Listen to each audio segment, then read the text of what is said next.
એકવાર ઋષિઓને એવી ઈચ્છા થઈ, આખો દિવસ ભક્તિ કરીશ, ભગવાનનું ધ્યાન કરીશું, ભગવાનના નામનો જપ કરીશું, આખો દિવસ ભક્તિ કરવી. એવી કોઈ પવિત્ર ભૂમિ હોય જે ભક્તિમાં સાથ આપે. ભૂમિની અસર મન ઉપર થાય. જે ભૂમિમાં જેવા કર્મ થાય એના સૂક્ષ્મ પરમાણુઓ ત્યાં પડે. બ્રહ્માજીને કહ્યું, અમને એવી કોઈ પવિત્ર ભૂમિ બતાવો જે ભૂમિ અમને ભક્તિમાં સાથ આપે. બ્રહ્માજીએ ઋષિઓને એક ચક્ર આપ્યું છે અને કહ્યું છે, આ ચક્રના પાછળ પાછળ ચાલો. આ ચક્રની ગતિ જ્યાં સ્થિર થાય ત્યાં તમે બેસી જાઓ. નૈમિષારણ્યમાં ચક્ર શાંત થયું. આપણા ભારતમાં પ્રધાન 7 અરણ્યોનું વર્ણન આવે. નૈમિષારણ્ય, પત્રિકારણ્ય, ચંપારણ્ય, દંડકારણ્ય, કામ્યકારણ્ય, ધર્મારણ્ય, 7 અરણ્યોનું વર્ણન આવે.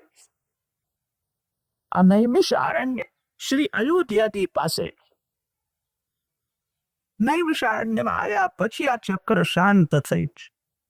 માનવનું મન ચક્ર જેવું જ પાય.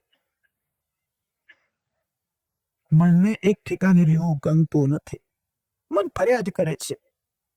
નૈમિષારણ્યમાં આવ્યા પછી આ મનોમય ચક્ર શાંત છે. નૈમિષારણ્યમાં ગોમતી ગંગા છે. નૈમિષારણ્યમાં ચક્ર પુષ્કરણી તીર્થ છે. ચક્રાંકિત શાલિગ્રામ હાથમાં આવે. માક્ષાઈ પુણ્યશાળી દીવ હોત, ચક્ર પુષ્કરની તીર્થમાં સ્નાન કરતા કરતા હાથમાં શાલિગ્રામ આવે.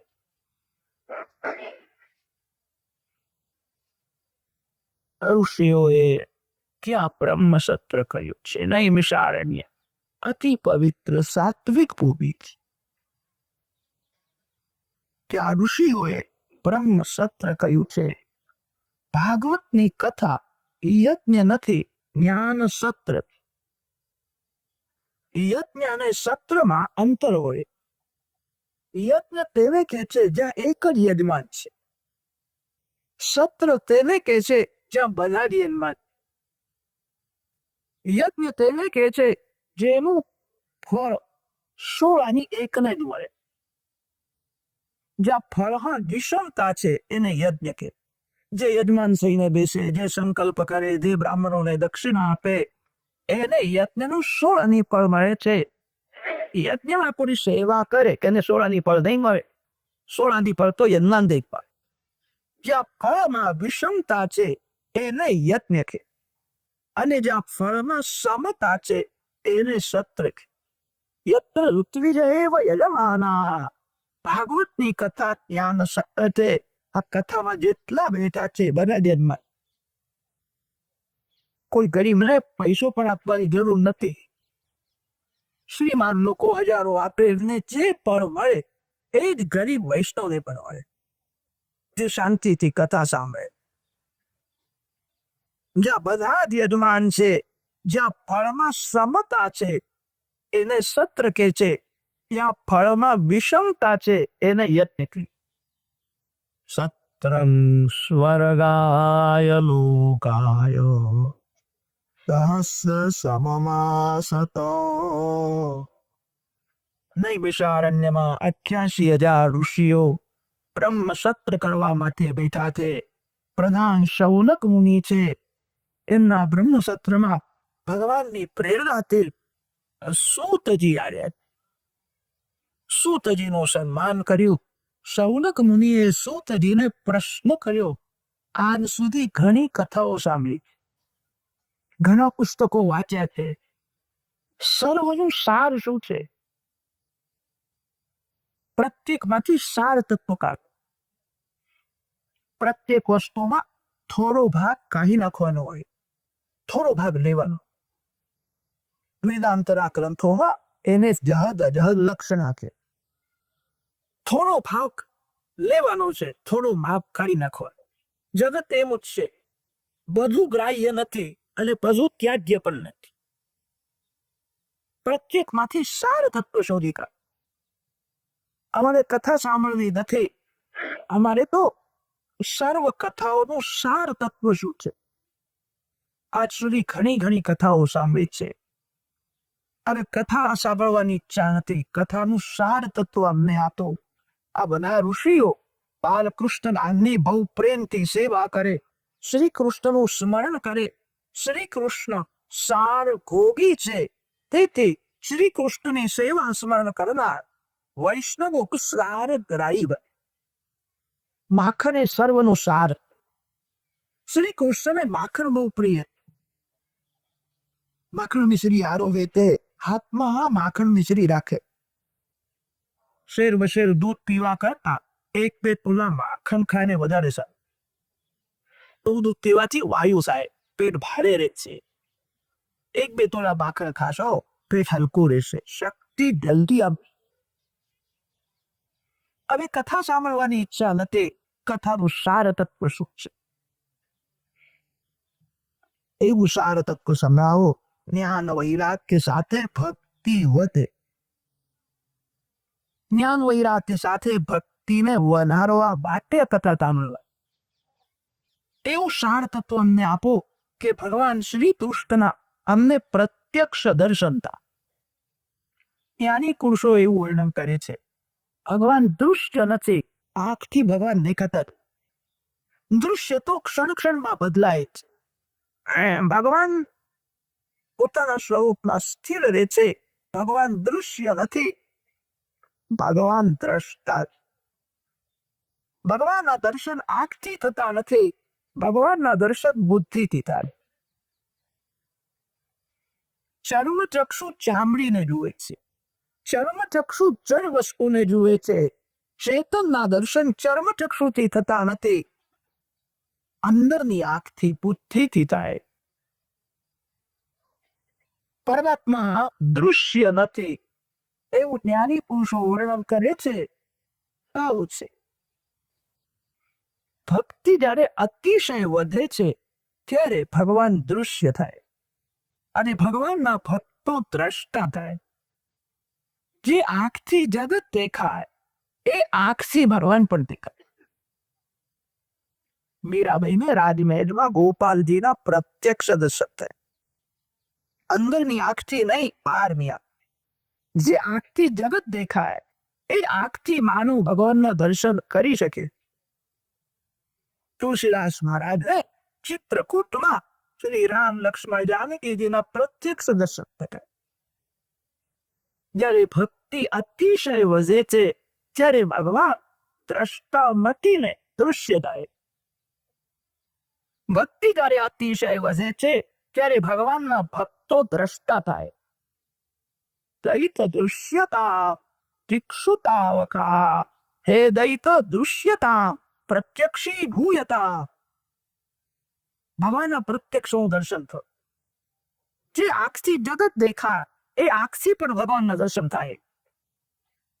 પરમાત્માના પ્રત્યક્ષ દર્શન થાય એવું સાર તત્વ આપણને છે. કૃષ્ણ પ્રાપ્તિ કલમ શાશ્વત સાધનમ તત્વદાદુના. સર્વ કથાઓનો સાર તત્વ સાંભળ. સૂતજીને અનેક પ્રશ્નો પૂછ્યા છે. ભગવાનનો અવતાર જગતમાં કેમ થાય? ભગવાન જગતમાં કેમ આવી? અવતારનું કારણ બતાવો. ભગવાનની મધુર લીલા અનેક વાર સાંભળી છે પણ તૃપ્તિ થતી નથી. તમે પ્રેમથી જ્યારે કૃષ્ણ કથા સાંભળો, વક્તા પ્રેમથી શ્રી કૃષ્ણ દર્શન સ્મરણ કરતા કથા કરે, વક્તાનું હૃદય પીગે આનંદ મળે છે. કથા તમે બધા જાણો છો પણ કથા સાંભળવામાં તમને થોડો આનંદ આવે. તેથી ફરીથી જાપો. કથામાં તૃપ્તિ થતી નથી, ભગવાનના દર્શનમાં તૃપ્તિ થતી નથી, ભગવાનના નામમાં તૃપ્તિ થતી. તમે જ્યારે પ્રેમથી હરે કૃષ્ણ કૃષ્ણ કૃષ્ણ હરે હરે ક્યારે પ્રેમથી બોલો, હૃદય પીગળશે, શરીરવાળો વાંચ આવશે. ભગવાનનું નામ ક્ષણે ક્ષણે આનંદ આપે. ભગવાનની લીલા આનંદ આપે છે. ભગવાનનું સ્વરૂપ એવું દિવ્ય. પ્રતિક્ષણે નવમ નવમ નમામિ નંદ સંભવ. પ્રતિ ક્ષણમાં ભગવાન દર્શનમાં અલૌકિકાંતા. જ્યારે પ્રેમથી દર્શન કરો, દર્શનમાં તૃપ્તિ થતી નથી. લોકો સિનેમા જુએ છે, 1 વાર જોશે, 5 વાર જોશે, 10 વાર જોશે, પછી એને કીધું સિનેમા જોવા ચાલો, મારે હવે કઈ જોવું નથી. સંસારના બધા દૃશ્યો એવા છે જે જોયા પછી મન હટી જાય. ભગવાનના સ્વરૂપ એવું દિવ્ય છે. ત્યારે પ્રેમથી દર્શન કરો, દર્શનમાં નવો જ આનંદ, કથામાં નવો જ આનંદ. સંસારના વિષયો ભોગવ્યા પછી કરવા લાગે. માનો જ્યાં સુધી શ્રીખંડ ખાતો નથી ત્યાં સુધી શ્રીખંડમાં વિચારશો. શ્રીખંડ ખાધા પછી શ્રીખંડમાં કડવા સારું. પેટ ભરીને કોઈ શ્રીખંડ ખા અને પછી એને શ્રીખંડ પીરત લઈ જાઓ, એ કે હવે શ્રીખંડ જોવાની ઈચ્છા, લઈ જાઓ. કોઈ કહે કે શ્રીખંડ બહુ સરસ છે, તમને ભાવે એવું છે, તમે શ્રીખંડ લો, કે હવે મને જોવાની ઈચ્છા નથી. શ્રીખંડ ખાધા પછી શ્રીખંડમાંથી આંખ અને મન હટી જાય, જોવાની ઈચ્છા નથી. તુચ્છ લાગે છે. સંસારના વિષયો ભોગવ્યા પછી કડવા થઈ જાય, વિષયોમાંથી મન હટી જાય. હવે શ્રીખંડને જોવાની પણ ઈચ્છા નથી. કદાચ ઘરમાંથી એમ કે તમને જોવાની ઈચ્છા નથી તો બધી ભિખારીઓને બોલાવીને આપી દો, કે ના આપશો ને, ઢાંકી આવી જાઓ, રાત્રે પીશ. આવડે જોવાની ઈચ્છા નથી, રાત્રે ખાવાની બધી નથી. વિષયો ભોગવ્યા પછી વૈરાગ આવે છે. વૈરાગમાં સ્થિરતા આવતી. ભગવાનની કથા એવી મધુર છે, જ્યારે કથા સાંભળો કથામાં નવો જ આનંદ આવે.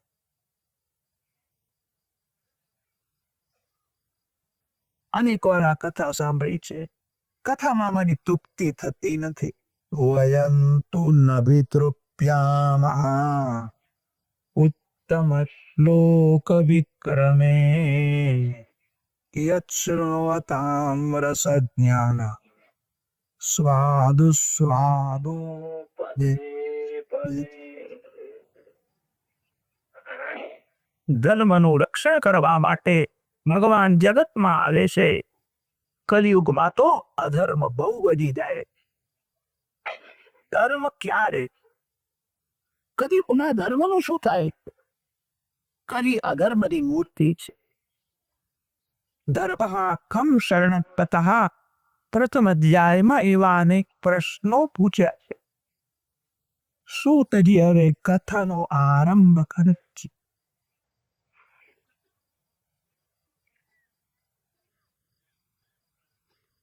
નારાયણં નમસ્કૃત્ય નરં ચૈવ નરોત્તમં દેવીં સરસ્વતીં વ્યાસં તતો જયમુદીરયે.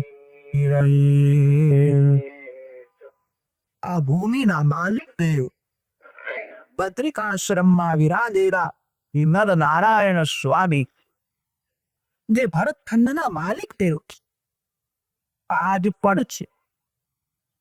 વ્યાસ મહર્ષિએ બધા અવતારોની સમાપ્તિ બતાવી. પહેલા અવતારની સમાપ્તિ થઈ અયોધ્યાજીમાં સરયુજીના કિનારે ઘાટ છે, એનું નામ ગુપ્તાર.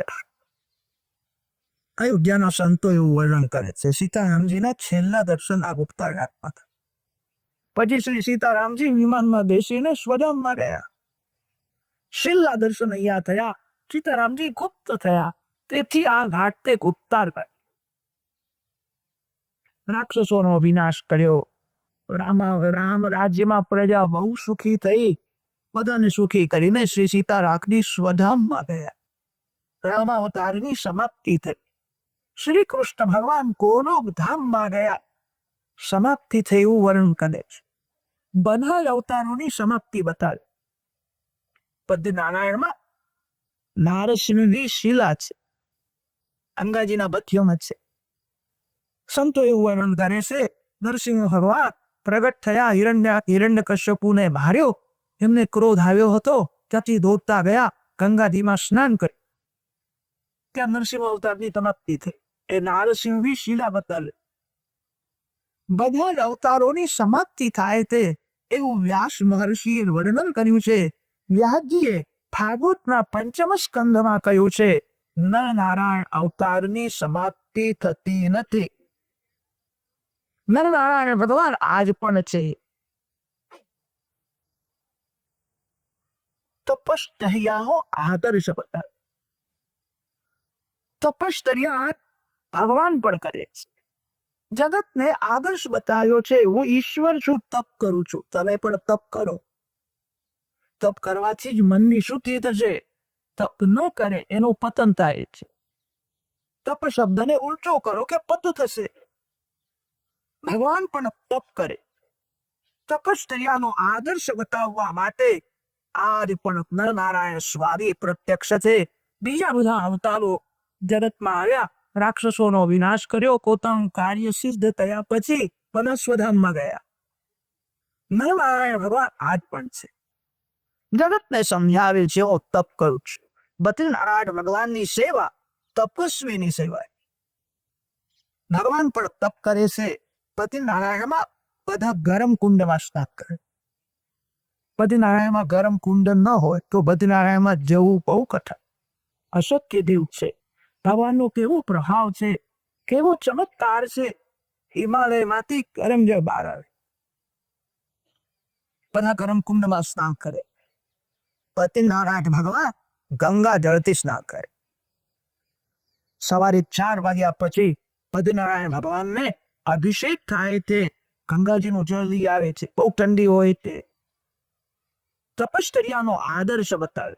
પદ્માસનથી બિરાજેલા, દૃષ્ટિ નાકના ગર્ભાગમાં છે. તપ કરે છે. લક્ષ્મીજીને પ્રભુએ કહ્યું છે, મારી સાથે બેસ્યો નહીં, હું અંદર તપ કરું, તમે બહાર તપ કરો. જગતને તપશ્ચર્યાનો આદર્શ બતાવવો. બદ્રીનારાયણમાં માતા મહાલક્ષ્મીજી મંદિરના બહાર વિરાજે. નિયમ કહેવો છે લક્ષ્મીનારાયણ સાથે જ વિરાજે. બદ્રીનારાયણમાં લક્ષ્મીજી બહાર છે, નારાયણ અંદર છે. જગતને સમજાવે છે દ્રવ્યનો સંગ, ભારતનો સંગ, સ્ત્રીનો સંગ જ્ઞાન ભક્તિમાં બહુ વિઘ્ન કરે. અથણથી દૂર રહો. લક્ષ્મીજી કોઈ સ્ત્રી નથી. લક્ષ્મીજીનું સ્વરૂપ સ્ત્રી શરીરના જેવું દેખાય. ગંગાજીનું સ્વરૂપ પાણીના જેવું દેખાય છે. ગંગાજી પાણી નથી. લક્ષ્મીજી સ્ત્રી નથી. જગતને માતૃભાવનો આનંદ આપવા માટે સ્ત્રીના જેવું સ્વરૂપ પ્રગટ કર્યું છે.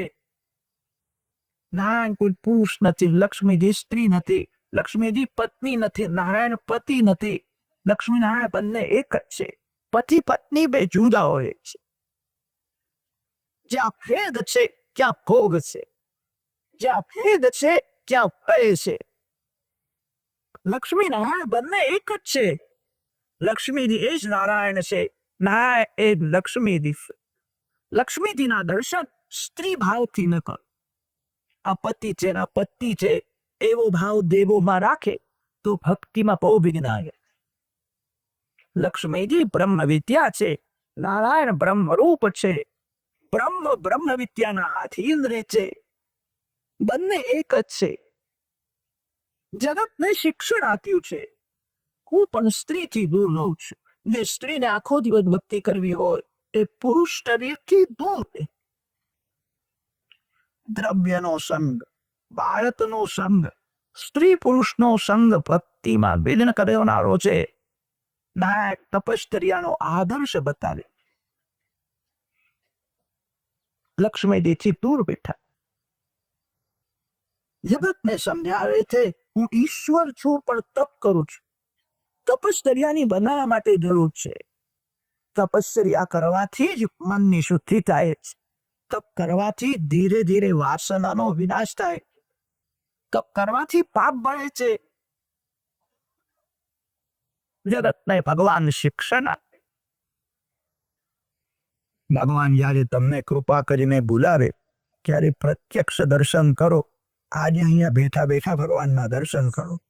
નર નારાયણ ભગવાન કે મનથી કરેલું પાપ ભોગવવું પડે છે. મનથી દર્શન કરે, મનથી ભગવાનના ચરણમાં તુલસીજી અર્પણ કરે, મનથી ભોગ ધરે, મનથી કરેલું પુણ્ય સફળ થાય. મનથી કરેલું પાપ ભોગવવું પડે છે. તે મનથી કરેલી ભક્તિ પણ સફળ થાય. જગતના મહાદેવ બદ્રિકાશ્રમમાં વિરાજમાન નરનારાયણ સ્વામી છે અને તેથી કથાના આરંભમાં એમને વંદન થાય. સરસ્વતી માતાને વંદન કરે. સરસ્વતી જ્ઞાન શક્તિ છે.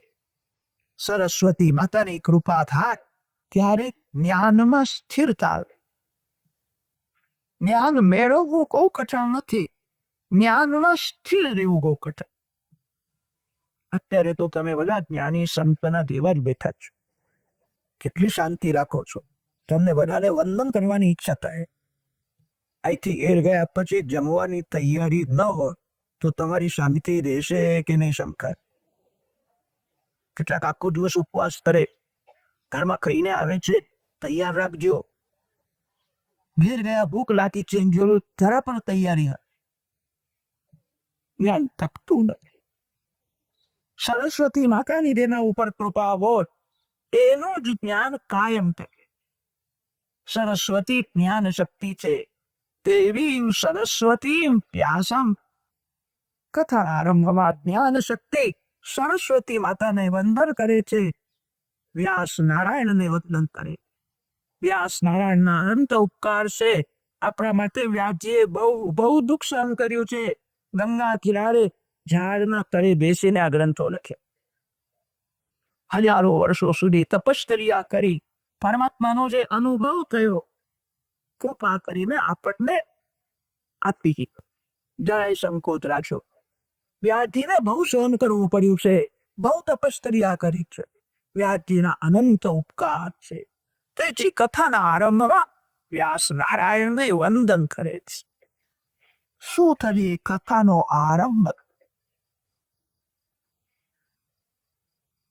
અનેક સંતોની મેં સેવા કરી, મેં સત્સંગ કર્યો છે. સંત સેવાથી, સત્સંગ કરવાથી મને જે મળ્યું એ તમને હું અર્પણ કરી. હું જરા પણ સંકોચ નહીં રાખું. મેં કેવો નિશ્ચય કર્યું છે, આ જીવનું કલ્યાણ ક્યારે છે? જીવ ભગવાનના ચરણે જડી જાય છે.